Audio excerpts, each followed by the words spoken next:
One of Netflix's secret weapons, David Harbour from Stranger Things, has a new Netflix film in which he is basically mute the whole time. It's a nearly silent performance. Let's talk about We Have a Ghost.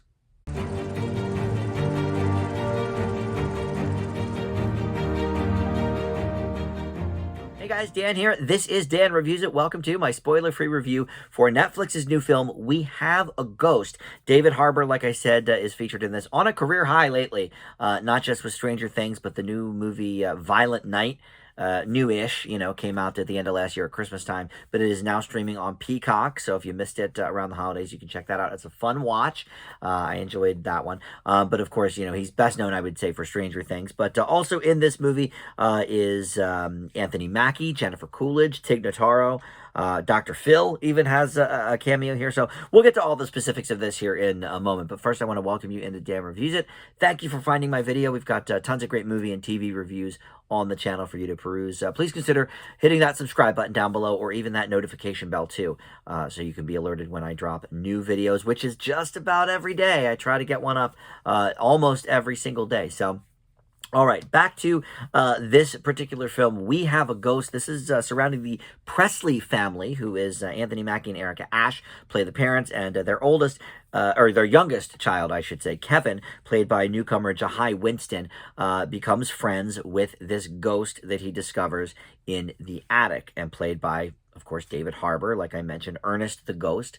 And he's a bit of an outcast, so he befriends the ghost, and they sort of, have a mutual relationship, but the ghost cannot speak, so they sort of communicate with yes/no questions, and trying to kind of discover what exactly happened to him, and why he is there, and all of that kind of stuff, and that gets unraveled as the movie goes on. But he also, ends up making some YouTube videos with his father about the ghost, and at first nobody believes him, and then he becomes sort of a cultural phenomenon. But of course, that comes with a new set of issues and problems, and we won't go into too much detail. But anyway, this is, I would say, a supernatural horror comedy action movie, romance a little bit. It's trying to be a lot of things.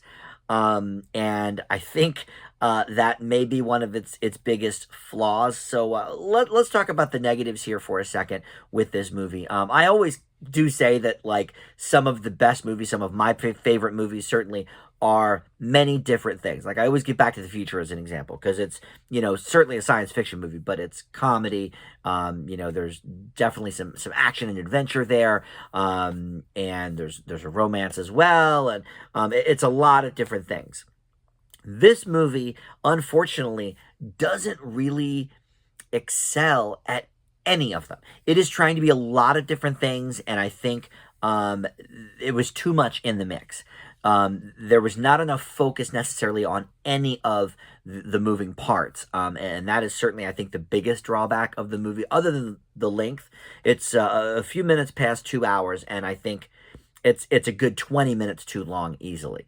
They could have, I think, cut out probably the romance part. I think they also maybe, well, and without getting into spoiler territory, though, I just think there's too much going on with Ernest's story, and his, what is, everybody wants a piece of him, let's just say that. And so that's where we get sort of a lot of, jumping storylines and, different things. The comedy for me did not work that well. In fact, for a while, I wasn't sure if it was a comedy. It looked like a comedy from, kind of the image that Netflix put up, and the concept, I think, could be funny. But none of the humor for me really landed. And you've got, Tig Notaro, who I love. I've seen her do stand-up. Jennifer Coolidge, I'm a little hot or cold on lately, but, she is not doing necessarily her, like, breathy, dumb blonde kind of thing in this. So, I mean, not quite the way she does in some of her other projects. So I like that. It was something, slightly different for her. But again, none of it was sort of reaching me, I think, in the funny bone, the way it was intended. And they also create one of the biggest, or not create, but they do one of the biggest movie sins I think out there, is when you make an overt reference to a much better movie in the same genre. You're basically calling attention to, oh, you should be watching that movie. And they make reference to Beetlejuice. And it's like, if you're going to do the supernatural ghost, action, adventure, comedy kind of thing, Beetlejuice might be the cream of the crop there. So making such an overt reference, was a little bit cringe-inducing / eye-rolling for me, because I was certainly not enjoying this movie up until that point as much as I do Beetlejuice, and then it just sort of kept going downhill from there. The other thing I will say is mostly in the positive column. We talked about, I think, enough negatives here because it's not a horrible movie. I'm not giving it a good grade, but there are some things here that I think do work, and chief among them is David Harbour's performance.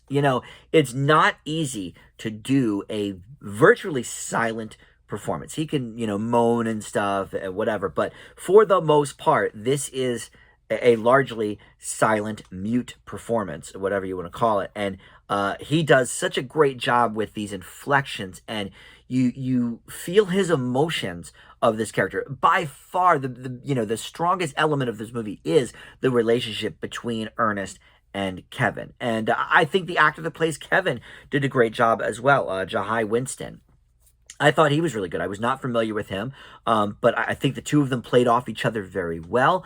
And so that, for me, is the best part of the movie by far, is all that stuff. But it gets just bogged down by everything else to the effect that you never really get the sense of what is this movie about. Like, if you were to tell somebody what the genre is, there just isn't one, because it's not really scary enough, I didn't think, to be a horror movie. And I'm kind of a chicken with horror movies, so it wasn't scary enough to be a horror movie. It certainly wasn't funny enough to be a comedy.